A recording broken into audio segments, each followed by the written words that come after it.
ஸ்ரீமதே ராமானுஜாய நமஹ. ஸ்ரீமத் வரவரமுனையே நமஹ. ஆழ்வார் எம்பெருமானார் ஜீயர் திருவடிகளே சரணம். திருப்பாவையாகர் திவ்ய கிரந்தத்திலே வங்கக்கடல் கடைந்த என்கிற பாசுரத்தினுடைய அனுபவத்தை நாம் பெற இருக்கிறோம்.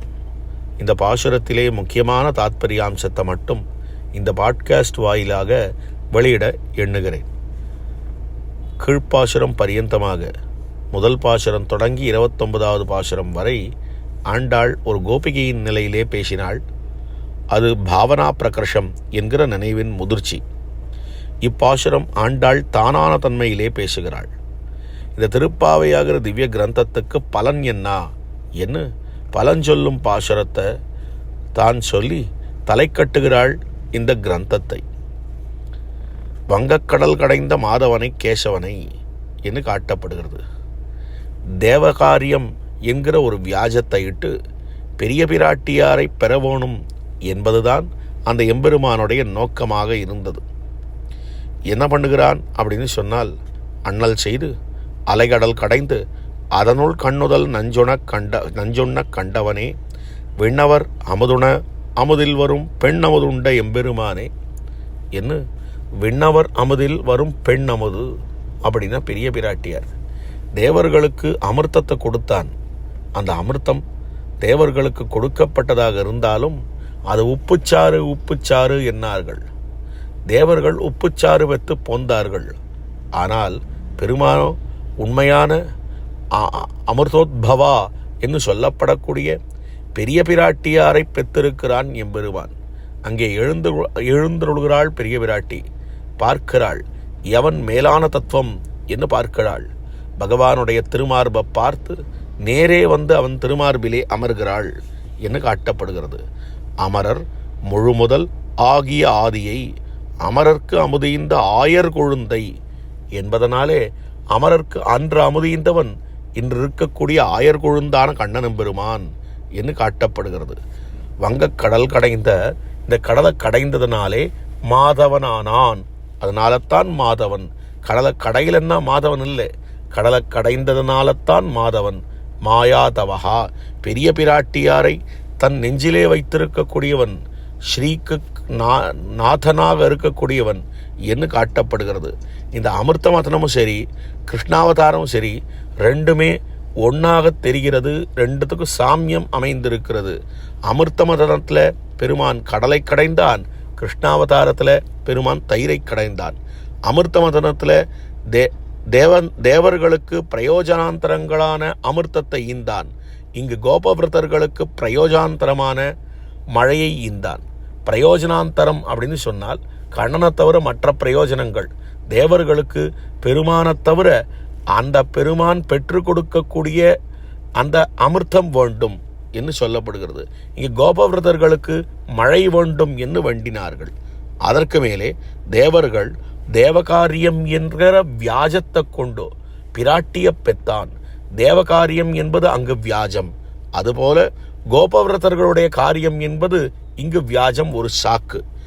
அந்த இடத்துல அதுக்கு பிராப்பியம், அமிர்தமதனத்துக்கு பிராப்பியம் பிராட்டி. இந்த இடத்துல இங்க இருக்கக்கூடிய தயிர்கடைக்கு பிராப்பியம் என்ன அப்படின்னா கோபிமார்கள். அங்கு பெற்றது ஒரு பெண்ணான பெரிய பிராட்டியார், இங்கு பெற்றது 5 லட்சம் குடி பெண்களான கோபிமார்கள். அங்கு கேசம் அலைந்தது, அவனுடைய முடி அலைஞ்சுதான், அதனால கேசவன் என்கிற திருநாமம். இங்கு கேசியை கொன்றான், அதனால கேசவன் என்கிற திருநாமம்.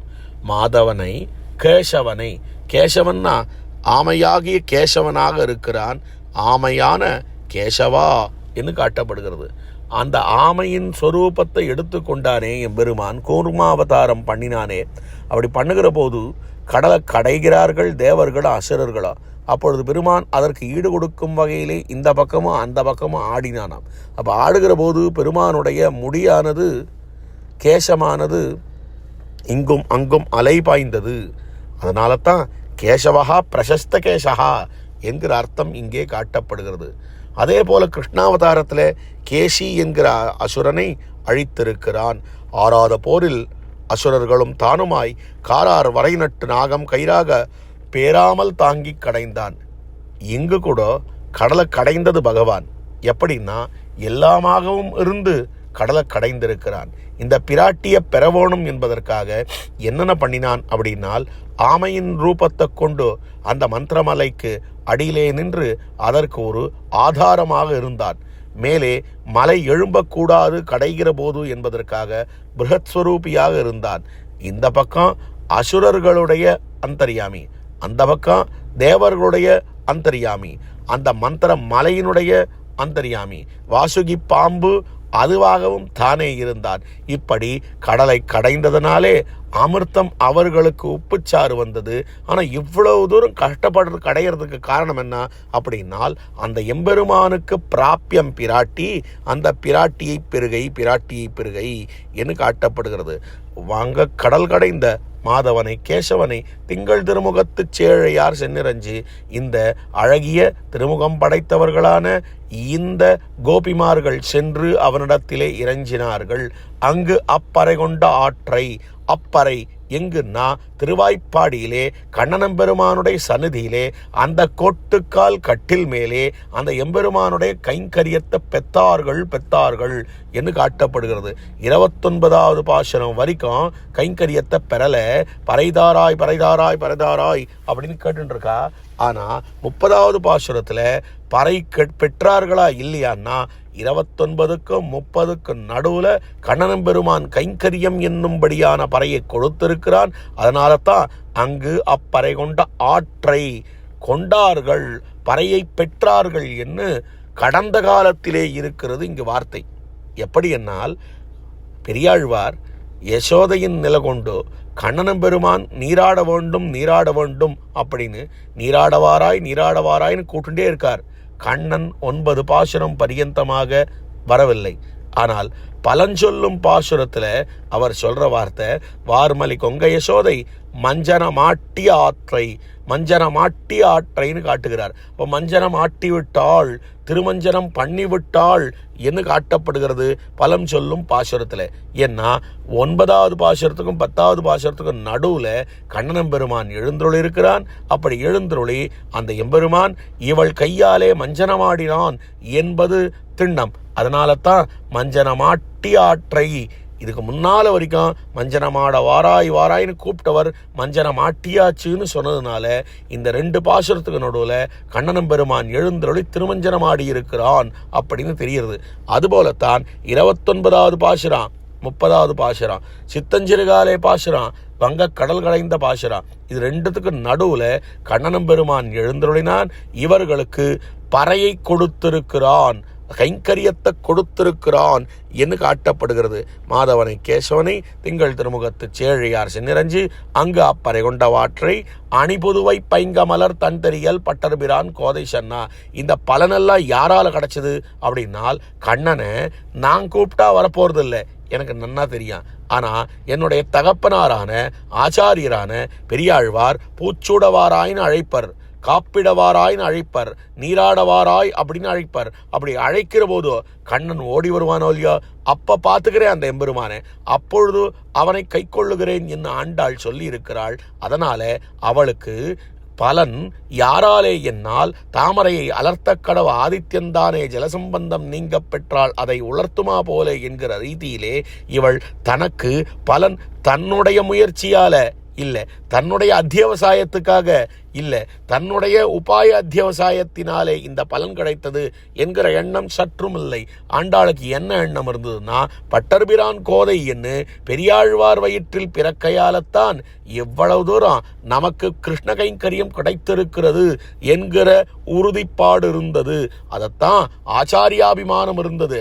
பெரியாழ்வார் இவரை கை கொண்டதனாலே இவருக்கு இந்த பலன் கிடைத்தது என்று அவள் நினைத்திருந்தாள். அதனால என்னத்தான் நமக்கு பகவத் பாகவத ஆச்சாரிய கைங்கரியம் கிடைத்தாலா, இது எல்லாத்துக்கும் காரணம் யார் அப்படின்னா ஆச்சாரியன் என்பதைத்தான் இவள் காட்டித் தருகிறாள். பெரியாழ்வார் சம்பந்தத்தை சொல்லித்தான் பாசுரத்தை தலை கட்டுகிறாள். பட்டர்பிரான் கோதை சொன்ன சங்கத்தமிழ் மாலை 30 தப்பாமே, அழகிய தமிழ் பாசுரங்களாக இருக்கக்கூடிய இந்த தமிழ் மாலை 30 தப்பாமே, ஒன்று தப்பினால் கூட பேரிழவாகிவிடும். அது என்ன ஒரு பாசுரம் தப்பக்கூடாதா சுவாமின்னா, ஒரு பாசுரமும் தப்பக்கூடாது. 30 பாசுரங்களுக்கும் 30 அற்புதமான அர்த்தம். முதல் பாசுரம் தெரியலன்னா பிராப்பிய பிராபக சங்கிரகம் தெரியாமல் போய்விடும். 2வது பாசுரம் தெரியலன்னா கிருத்திய விவேகம் தெரியாமல் போய்விடும். 3வது பாசுரம் தெரியலன்னா திருநாம வைபவம் தெரியாமல் போய்விடும். 4வது பாசுரம் தெரியலன்னா பாகவத வைபவம் தெரியாமல் போய்விடும். 5வது பாசுரம் தெரியலன்னா பிரம்ம வித்யா பிரபாவம் தெரியாமல் போய்விடும். 6வது பாசுரம் தெரியலன்னா அர்ச்சாவதார வைபவம் தெரியாமல் போய்விடும். 7வது பாசுரம் தெரியலன்னா சேஷத்துவ வைபவம் தெரியாமல் போய்விடும். 8வது பாசுரம் தெரியலன்னா ஞானி வைபவம் தெரியாமல் போய்விடும். 9வது பாசுரம் தெரியலன்னா பாரதந்திரிய வைபவம் தெரியாமல் போய்விடும். 10வது பாசுரம் தெரியலன்னா சித்தோபாய நிஷ்டர் வைபவம் தெரியாமல் போய்விடும். 11வது பாசுரம் தெரியலன்னா ஸ்வதர்மானுஷ்டான நிஷ்டர் வைபவம் தெரியாமல் போய்விடும். 12வது பாசுரம் தெரியலன்னா கைங்கரிய நிஷ்டர் வைபவம் தெரியாமல் போய்விடும். 13வது பாசுரம் தெரியலன்னா ஞான வைபவம் தெரியாமல் போய்விடும். 14வது பாசுரம் தெரியலன்னா வாக் வைபவம் தெரியாமல் போய்விடும். 15வது பாசுரம் தெரியலன்னா பாகவதாபசாரத்தினுடைய கிரௌரியம் தெரியாமல் போய்விடும். 16வது பாசுரம் தெரியலன்னா ஆச்சாரிய வைபவம் தெரியாமல் போய்விடும்.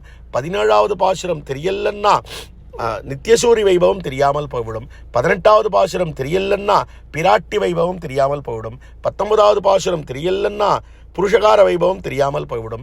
20வது பாசுரம் தெரியலன்னா புருஷகார கிருத்தியம் தெரியாமல் போய்விடும். 21வது பாசுரம் தெரியலன்னா வேத வைபவம் தெரியாமல் போய்விடும்.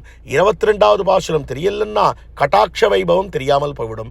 23வது பாசுரம் தெரியலன்னா நடையழகு தெரியாமல் போய்விடும்.